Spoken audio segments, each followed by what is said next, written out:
Welcome today in front of me Infinix Hot 11, and I'll show you how to edit notification panel shortcuts on this device. So first you should open the notification panel, and right there you will see all the available icons on the notification panel right now. And just to add or remove or just to change the positions of some icons, you should click here on this edit icon. And here you can see all the hide icons that you can add to our notification panel, or these icons you can remove from the top bar. So for example, to remove some icons from there, hold it for a while and drag it here to these down sections. As can you see, that's really simple. And then just to save the changes, you should go back, and here you can see that we just removed some icons from our top bar.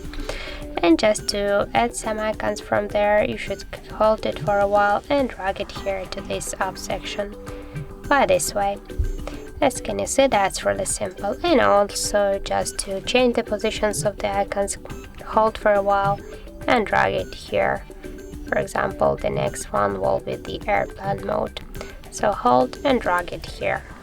And then just to save the changes, you should go back. And that's it. So thank you guys for watching, and if you find this video helpful, don't forget to leave a like, comment and to subscribe our channel.